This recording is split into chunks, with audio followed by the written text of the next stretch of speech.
وبه نستعين على أمور الدنيا والدين والصلاة والسلام على سيدنا رسول الله سيدنا ومولانا محمد بن عبد الله وعلى آله وصحبه ومن والاه.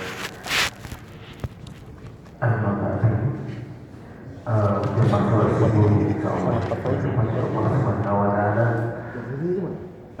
seperti biasa begitu ada dua sisi pada kesempatan ini. Yang pertama berupa perskajian yang akan disampaikan oleh Bapak Ahli kami yang berjudul 5 manfaat dari bulan Rajab. Jadi itu nanti para Pak Ahli persilakan. Yang kedua yaitu Islam itu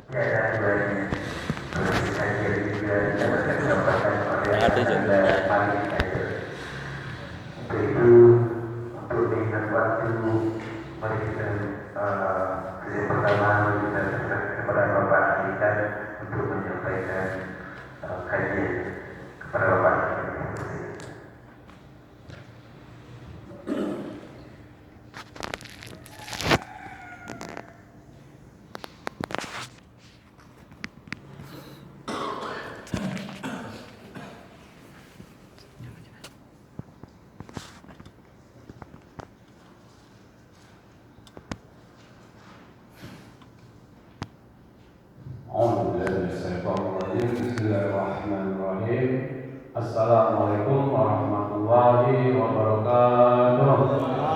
Alhamdulillahirrahmanirrahim. Wassalatu wassalamu ala asyrofil anbiya'i wal mursalin wa ala alihi wa sahbihi ajma'in. Qala Allahu fil Qur'anil azim, qala a'udzu billahi minasyaitonir rajim. Bismillahirrahmanirrahim. Wal 'asri innal insana lafi khusr illa alladziina 'amanu wa 'amilus shalihat wa tawassaw bil haqqi wa tawassaw bis sabr. Shadaqallahul azim. Segala puji syukur alhamdulillah kita ucapkan kepada Allah Subhanahu wa taala yang telah memberi kita kesehatan dan keselamatan dan kita dapat melaksanakan perintahnya dan menjauhi segala larangannya. Semoga dengan dalam rangkaian ibadah kita dari mulai sholat tahajud kita, bacaan Quran kita sampai sholat subuh kita tadi yang baru kita laksanakan menjadi catatan amal baik seperti hadapan Allah Subhanahu wa taala. Kami salam dan salam kepada junjungan alam Nabi kita Nabi Muhammad SAW yang telah membawa kita dari alam kegelapan ke alam yang terang benderang, dari alam jahiliyah ke alam yang Islamiyah, minal zulumati ilan nur. Masyaallah muslimin rahimahullah. Baiklah, sebelum masuk ke dalam tema, saya akan membacakan ada tema yaitu 5 keutamaan dalam bulan Rajab. Yang pertama, bulan Rajab adalah bulan yang agung. Doa memasuki bulan Rajab. Allahumma barik lana fi Rajab wa sahbana wa ballighna Ramadan. Di dalam bulan Rajab ini kita dianjurkan banyak-banyak bertobat, banyak-banyak minta ampun kepada Allah. Seperti saya waktu tinggal di Cilandak ya, itu ada tradisi di sana di setiap masjid. Setiap bulan Rajab itu dari mulai sholat maghrib, setiap sholat waktu lah, sholat yang fardu itu membacakan minta ampun doanya sebagai berikut. Rabbi ghfirli warhamni wa tub alayya. Itu dibacakan sampai nanti menjelang sholat isya, bisa ratusan kali itu. Demikian. Dan yang kedua, bulan Rajab adalah puasa di bulan Rajab. Puasa di bulan Rajab kita dianjurkan juga berpuasa di bulan Rajab sebagai kita kaum muslimin. Nabi Muhammad SAW dalam bulan Rajab ini paling banyak berpuasa. Kita berpuasa bisa 1 hari, bisa 2 hari, bisa 3 hari, terserah kita. Karena bulan ini puasa sunnah. Puasa sunnah kalau dilaksanakan berpahala, tidak dilaksanakan tidak berdosa. Masyaallah muslimin rahimahullah. Yang ketiga adalah sholat sunnah di bulan Rajab. Imam Al-Ghazali dalam kitabnya Ihya Ulumuddin mengatakan bahwa sholat sunnah di bulan Rajab itu adalah mustabah, dan kita memperbaiki diri dan bertobat minta ampun kepada Allah Subhanahu wa taala. Itu sholat di saat waktu terserah kita juga, namanya sholat sunnah. Yang keempat, bersedekah di bulan Rajab. Sedekah di bulan Rajab pahalanya berlipat ganda. Nabi SAW pernah bersabda bahwa puasa di bulan Rajab pahalanya berlipat ganda, seperti pahalanya burung gagak yang terbang dari sangkarnya, bebas terbang sampai burung itu mati karena buah. Dalam satu riwayat mengatakan umur burung gagak itu bisa mencapai 500 tahun. Bayangkan saja hitung itu berapa itu pahalanya. Hanya Allah yang mengetahui pahalanya.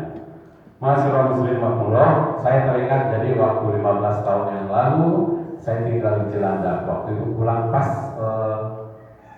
untuk liburan Idul Adha. Jadi saya sholat di Masjid Kuit di Ciputat. Pas waktu itu saya parkir kendaraan, saya ambil dulu. Tiba-tiba ada pemuda menghampiri saya. Assalamualaikum Pak. Waalaikumsalam.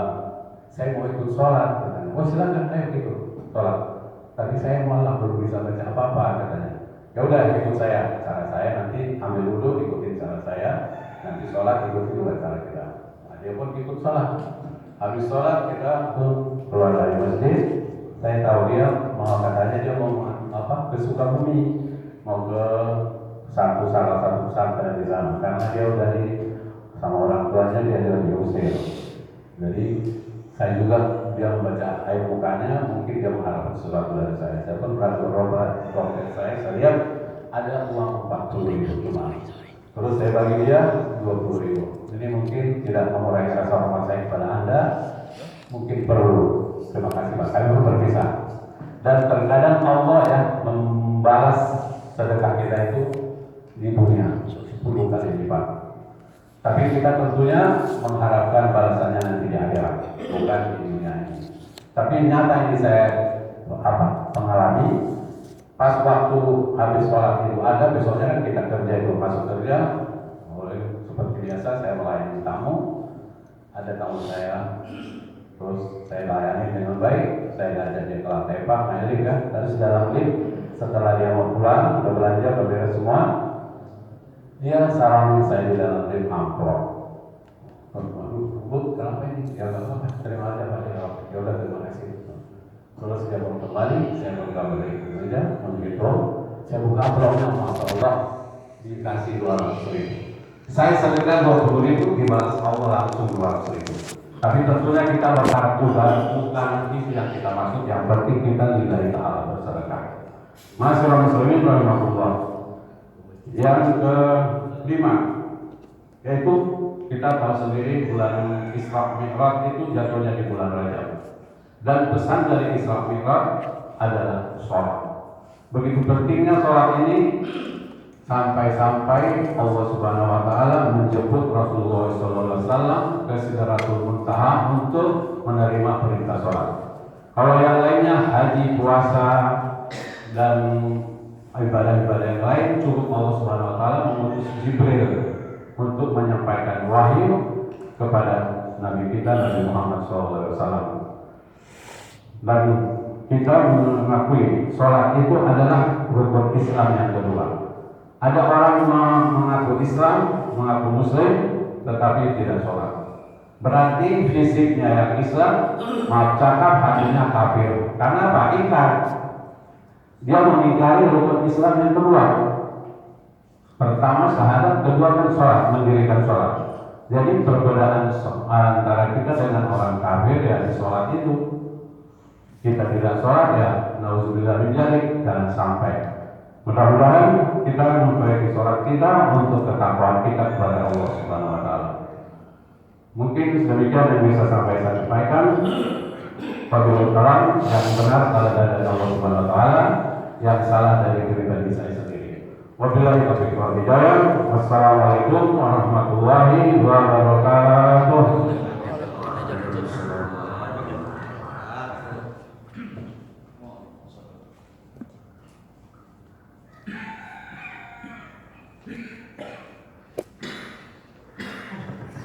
Disampaikan oleh Bapak dilanjutkan untuk sesi yang kedua, yaitu kajian juga yang akan disampaikan oleh Ananda Malik Fajar. Kepada Ananda kita persilakan.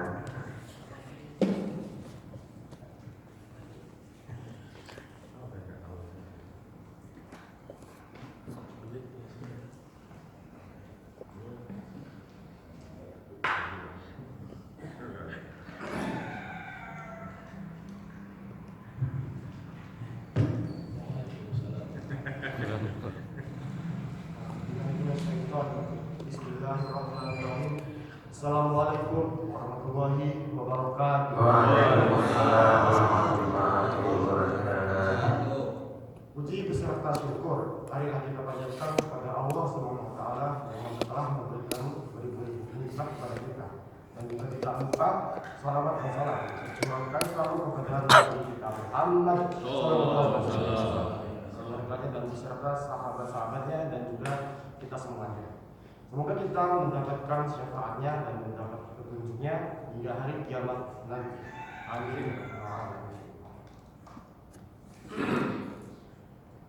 Jemaah sekalian, kita ini sering mendengar bahwasanya agama Islam ini adalah agama yang beda dari yang lain. Maksudnya itu adalah dibandingkan dengan yang lain, kita ini tuh sering mengatakan bahwasanya kita ini lebih baik gitu. Tapi pernah nggak sih kita ini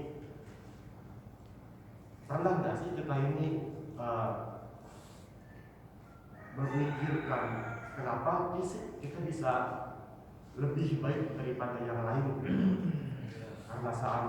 Karena sesungguhnya kalau orang-orang yang kurang begitu mengerti kan, mereka ini kan taunya begini, agama ini sama agama ini tuh sama-sama agama yang punya satu Tuhan gitu.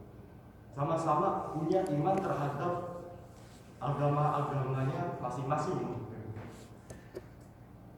Lalu bedanya apa sih? Kalau dilihat kan mereka tidak ada yang membedakan. Kan orang-orang awam tahunya begitu. Sampai-sampai ada beberapa kasus bahwa kalau misalnya kita ini harus kalau beragama itu tidak boleh terlalu tidak boleh terlalu ekstrim sehingga akan menindas agama lain yang biasa kita ketahui dengan moderasi agama gitu. Sesuatu yang perlu kita ketahui misalnya bahwasanya agama kita ini bisa membawa perubahan yang besar dan sampai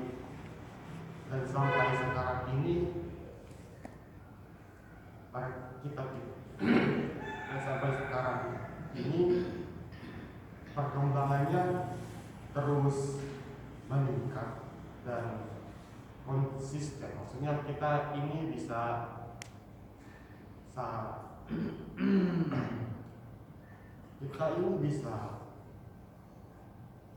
memikirkan agama kita sendiri dan kita bisa menyadari tentang hal itu sendiri. Jadi begini,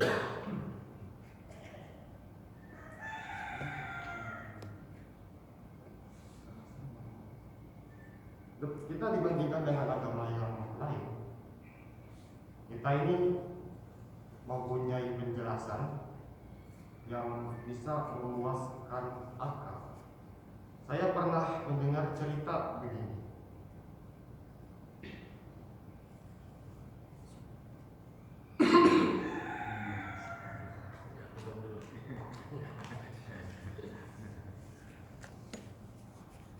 Saya pernah mendengar suatu cerita begini. Seseorang seseorang beragama Kristen sebelum dia masuk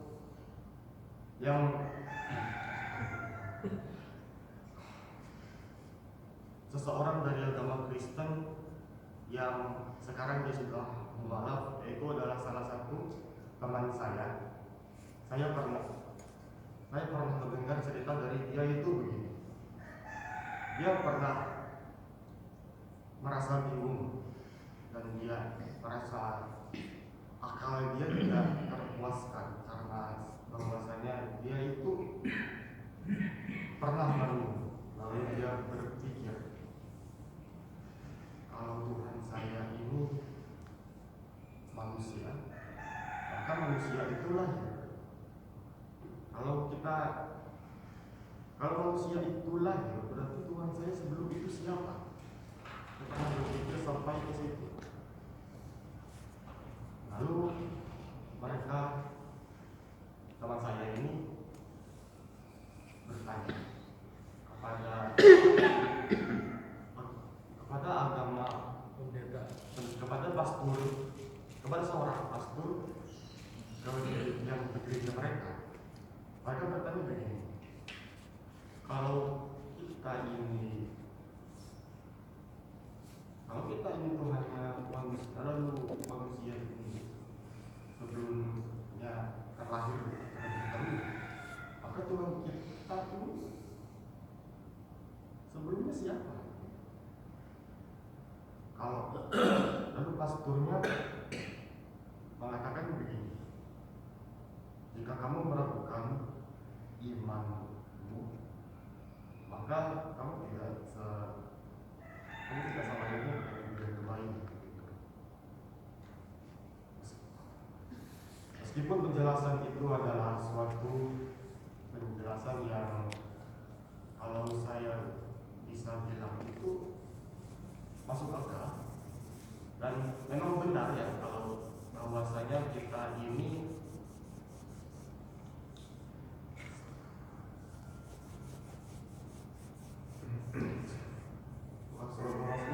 selalu mencari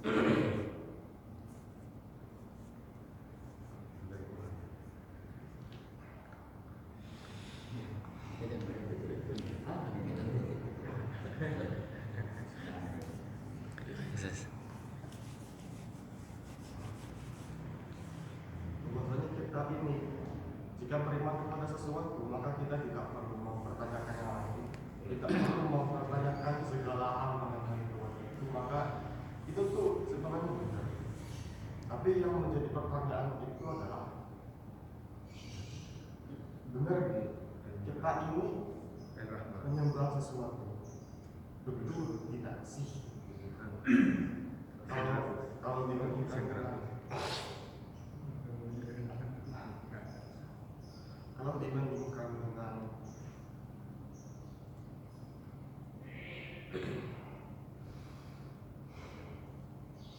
agama, udah balik? Udah. apanya? Udah sekarang. Baca aja. Ambil aja bukunya. Enggak terlalu tegang saja. Perdana.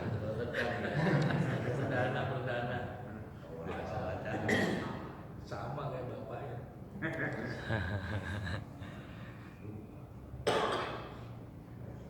Lanjut. Lalu kalau kita lalu suatu kesimpulan yang bisa kita tarik di sini bahwasanya agama itu banyak. Yang menyembah Tuhan, semuanya menyembah Tuhan kan? Lalu dari situ, tapi itu kan karena mereka ini semata-mata memenuhi naluri mereka yang ada di dalam manusia ini untuk bersandar kepada sesuatu, yaitu namanya ubudiyah tadayun.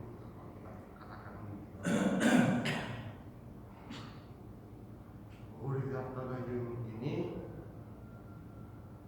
saat kita berumur dan masih anak-anak, dari umur 1 sampai kepada umur di mana kita masih belum bisa berdiri sendiri, ubudiyah tadayun kita terpenuhi dengan adanya orang tua kita.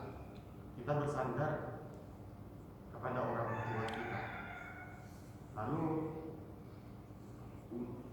semenjak lama-lama kita tumbuh dewasa dan kita mulai berpikir.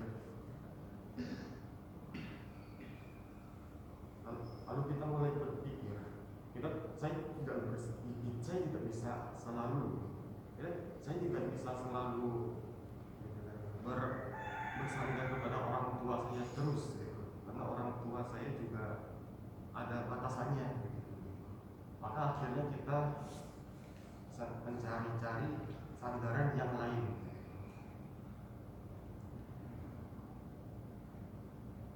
Kalau saya juga pernah mendengar kalau kata orang itu begini, seseorang tidak akan beriman kepada Allah kecuali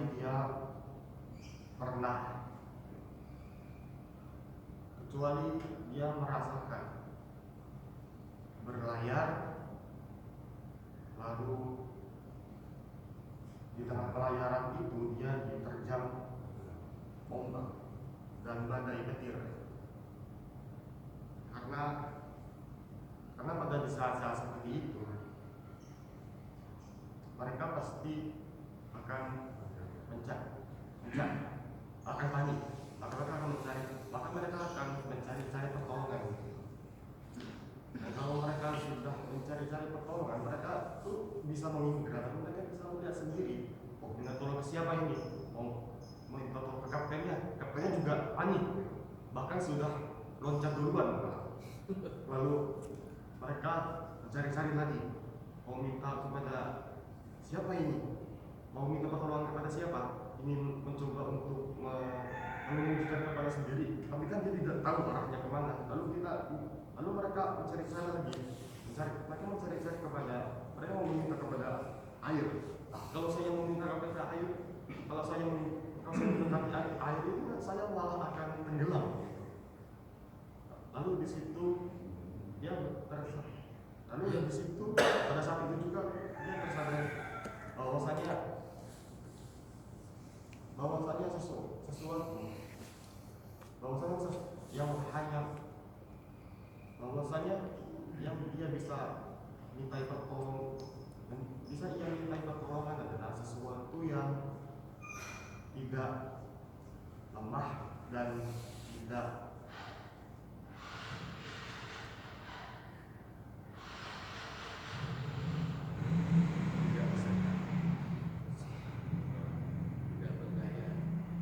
sesuatu yang bisa ia minta pertolongan adalah sesuatu yang bisa menghentikan badai ini supaya dia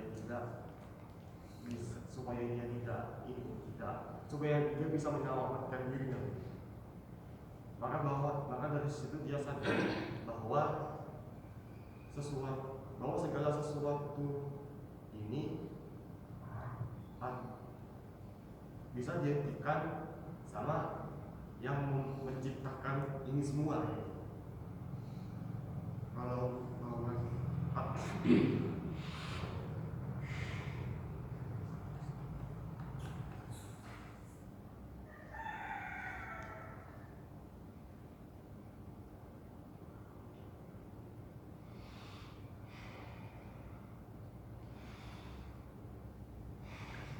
boleh ya?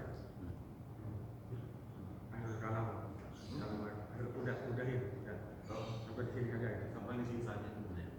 Harus kalam dalam waktu.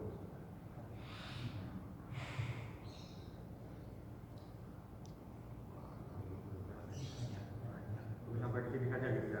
Sampai sini saja. Harus kalam.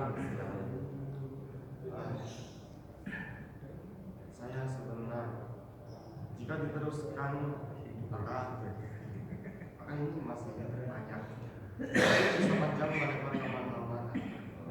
Maka saya cukup akhiri sampai sini, sampai saya sampai saya Berjumpa lagi.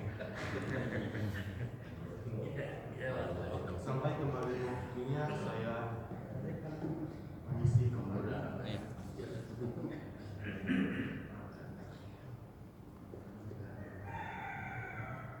Wassalamualaikum. Maaf. Assalamualaikum warahmatullahi wabarakatuh. Waalaikumsalam warahmatullahi wabarakatuh. Ya, maksud ananda Malik Fajar mungkin berusia melangkah dari surat Ali Imran ayat 19 yaitu inna dina Islam. Jadi agama yang dihormati Allah itu agama Islam. Ya biasa itu kan anak Fajar lebih bapak lebih baku dari faktor pertama itu maksudnya. Itulah sisi yang kedua disampaikan oleh Anda Malik Fajar untuk merespon dari yang disampaikan oleh Bapak Hadikan dan Anda Malik Fajar. Kita mulai dari yang pertama disampaikan oleh Bapak Prof. Jatiko. Silakan Pak Jatiko. Terima kasih moderator Pak. Baik. Mohon maaf tadi saya pulang sebentar ada perlu, jadi saya nggak menangkap dari Pak Anwar. Tapi saya tertarik dengan Malik Fajar. Jadi kuliahnya nggak ada hubungannya dengan agama Malik Fajar. Apanya? Kuliahnya. Yang ditekan, yang dipromosikan lebih tepatnya yang dipromosikan bukan agamanya gitu. Nggak, artinya kan Jurusan. substansinya, jurusannya itu kan nggak ada hubungannya dengan agama. Oh iya. Kalau IAIN itu kan berarti ada agamanya. Umum. Oh iya iya. Jadi pengetahuan agama itu dari rumah tangga, dari bapak, sama dari buku bacaan. Iya, tapi juga di ini ada di kampusnya juga ada pelajaran wajib begitu. Oh gitu. Ada ininya, ada komunitasnya.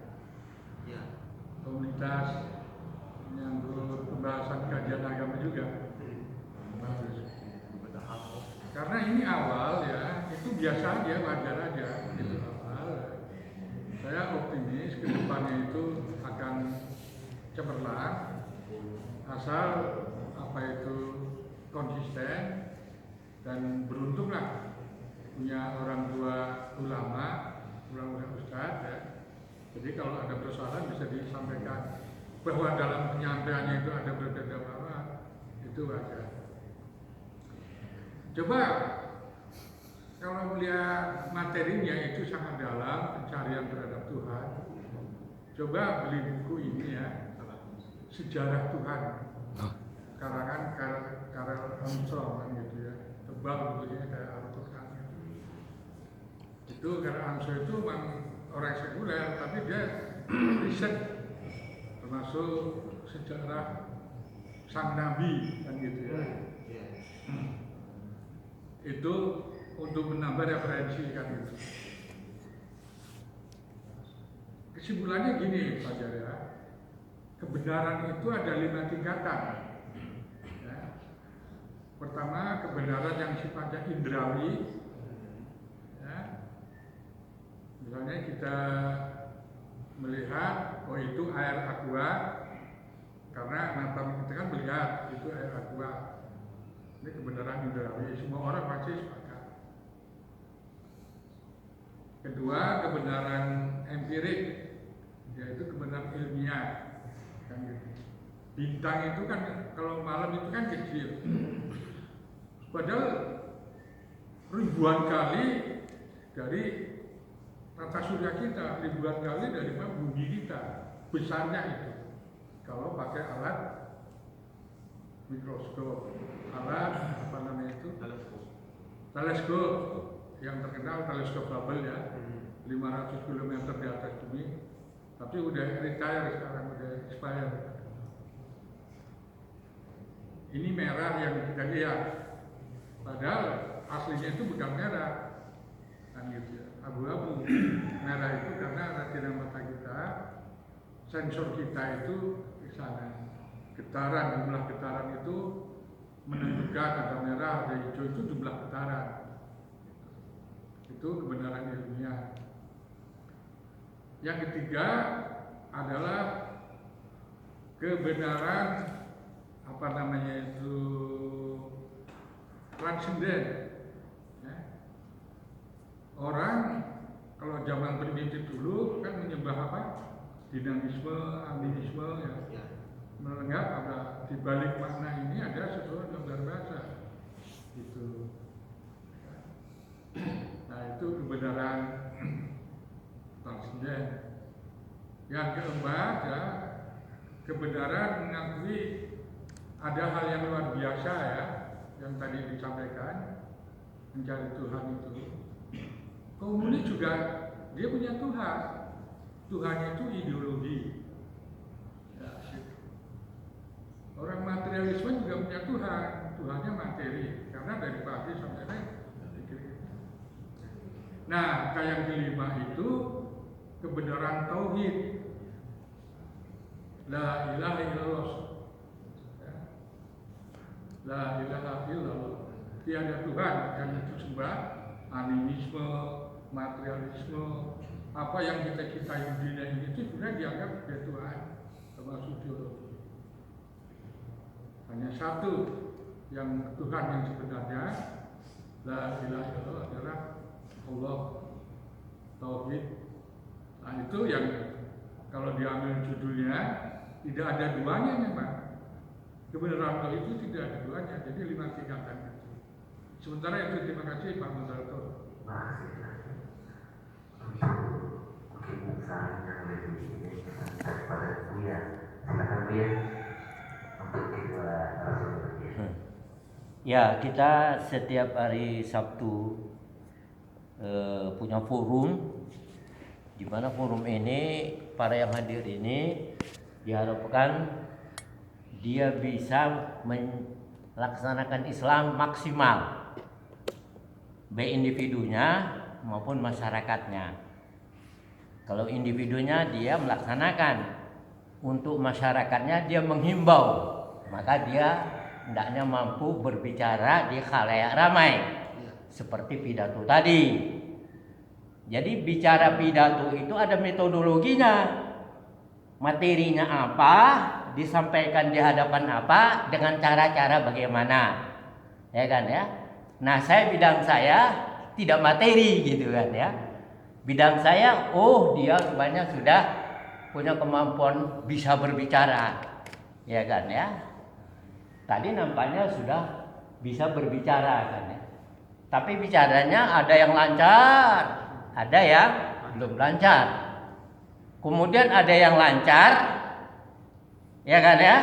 Nah, tapi kelihatannya dia bisa melihat catatannya saja, tidak melihat ke depan. Nah, ini metodologinya kan ya. Jadi ya adik nanti dia sudah bisa melihat kita tadi. Cuma entah karena grogi atau dan sebagainya, sepertinya nyangkut itu. Sepertinya kan ya, mau dibicarakannya jadi tidak tuntas kan gitu kan ya. Kalau yang satu tadi yang dapatnya Pak Ali ini, waduh, saya pun jadi surprise nih. Bisa kalah saya dengan dia nanti ini kan, Pak Ali ini kan ya. Nah, cuma ada begini, kalau ada sesuatu yang dibawa untuk dibaca, jangan membacanya taruh di sini, taruhnya di depan. Jadi kita curi baca namanya nanti. Kita lihat orang ini lupa, ini catatan kita, tinggal lihat aja gini, mata kita gini dan situ. Tapi kalau di sini kita bacanya di sini. Nah pidato kita, nah jadi upayakan memang bicara itu melihat khalayak. Kalau kita baca, letaklah di tempat membaca yang kita tidak putus bacaan kita di luar. Nah itu dari sisi itu yang penting kan ya. Nah adapun ada ini ya apa kan ya. Jadi kalau bicara dakwah, ya kan ya, bukan bicara pemikiran, tapi pikiran kita harus diwarnai, karena dakwah itu menyeru orang kepada Allah dan Rasulnya, yakni kepada Islam. Jadi ini jadi apa namanya dasar, ya kan? Jadi jangan dakwah itu pikiran kita ceritakan ini begini. Tidak. Allah maunya ini, Rasul sudah jawab begini, maka kita begini. Nah, itu dakwah. Ya, kalau tidak bawa kepada Allah dan Rasulnya, kita ya ngomong aja itu. Mau dibawa kemana? Ya kan? Jadi dakwah kepada atiullah wa atur Rasul, udkhulu fisilmi kafah. Paham deh ya? Nah, jadi orang yang bicaranya akan mampu dan terus-menerus bagus memang perlu latihan. Ya kan ya? Ini Pak Ali ini sudah bagus ini Pak Ali kan ya. Terima kasih. Cuma dari materinya nanti wah. Masya Allah Pak Ali. Namanya Ali kok. Atas itu kan ya. Jadi kalau namanya Ali di bawah nggak bener ya. Nah ini udah mulai dia tahu nalinya kan ya. Dan kita semua begitu Pak ya. Semuanya ini. Jadi Bapak di sini jangan lihat saya dan ini. Lihat saya adalah hamba Allah. Allah ingin aku ini agung. Katakan di mana-mana aku agung. Dalam diri kita katakan, dalam rumah tangga kita katakan, dalam masyarakat kita katakan. Begitu kita mengatakan namanya dakwah. Ya, jadi dakwah itu kewajiban individual hendaknya dimaksimalkan supaya diterangkan kepada khalayak ramai. Alhamdulillah Masjid Al-Iman ada latihan itu. Ya kan ya? Ini tolong ini. Jangan merasa tua, ya kan ya? Merasa bisa. Kalau tidak bisa ini ada Pak Parman ini. Dia kalau saya udah bicara kalah, saya kalah jadi kan. Tapi saya pun nggak mau kalah juga gitu kan ya. Oke ya, paham tuh ya semua. Ya, jadi dalam forum ini bagaimana metodologi kita mau berdakwah. Nah, isinya nanti itu ada ustadz kita tuh Pak Heri itu. Nah, dia belum tampil banyak itu kan ya. Insya Allah yang lain bisa. Mudah-mudahan itu aja. Jadi sudah bagus ini, tapi mari berlanjut terus menerus. Terima kasih.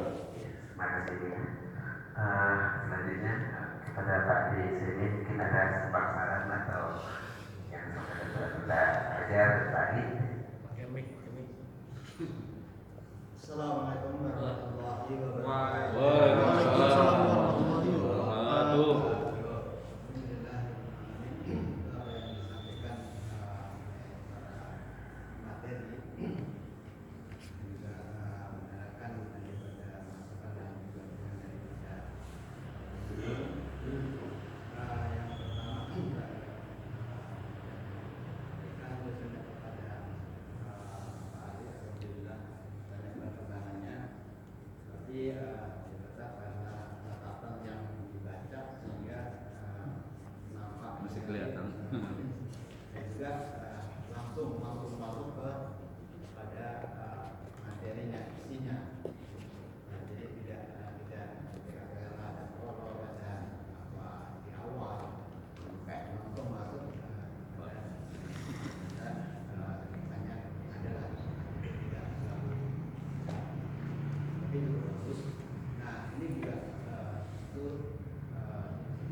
Ini sebenarnya bukan pelajarnya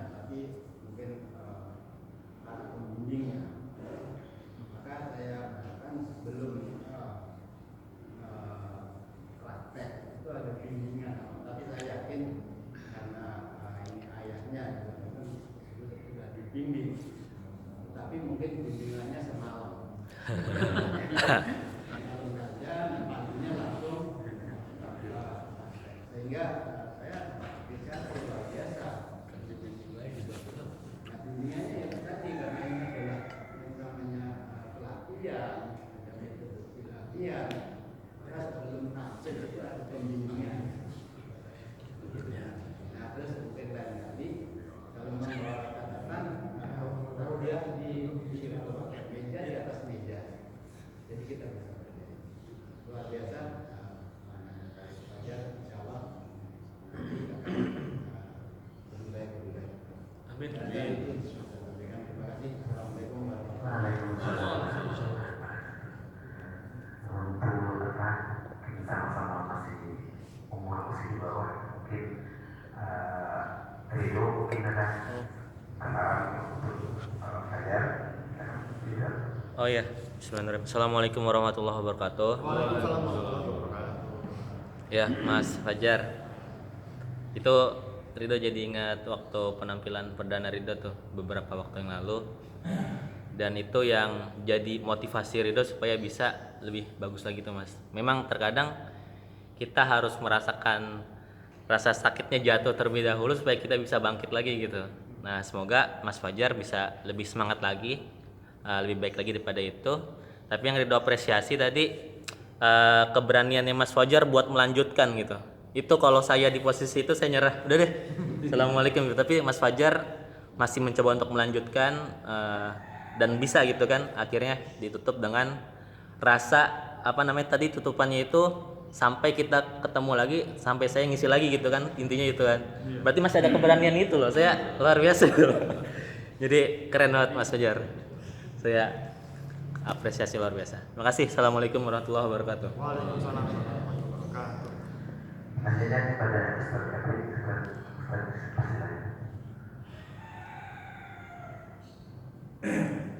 Silakan. Ya. Yang pertama untuk Pak Ali. Saya menyorot tentang isi.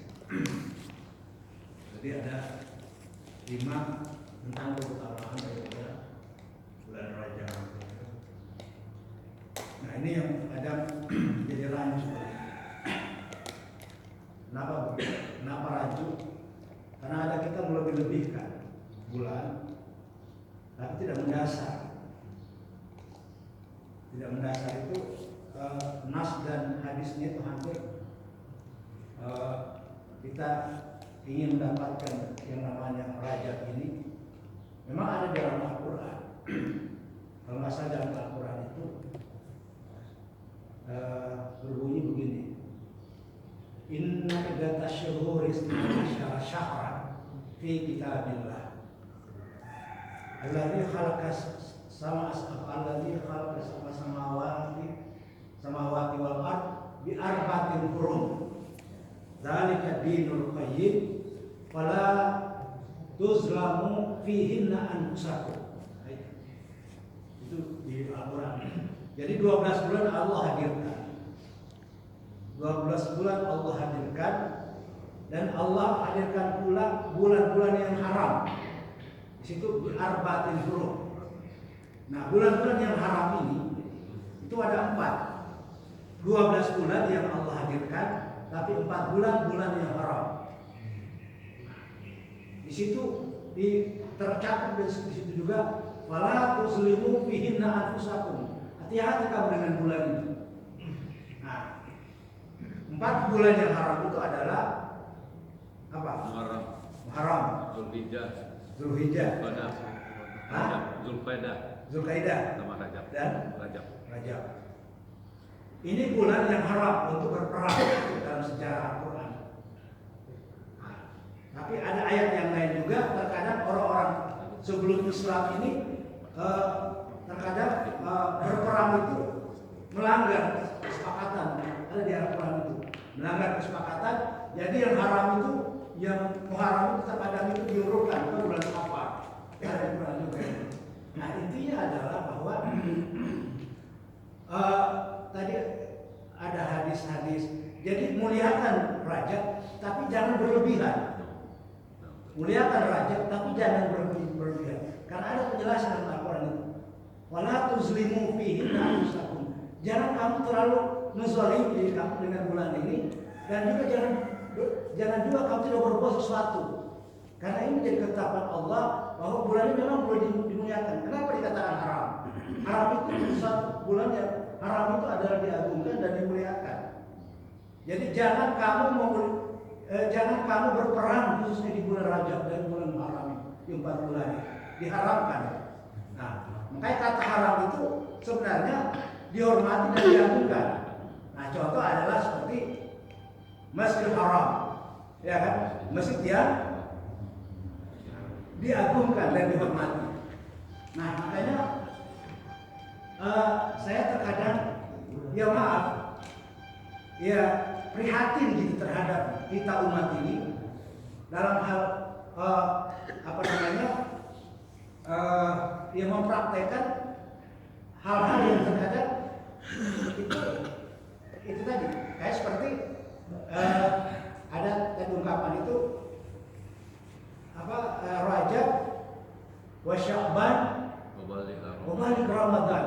Nah ini dulunya ada yang menanggapinya hadis, tapi sekarang ini bukan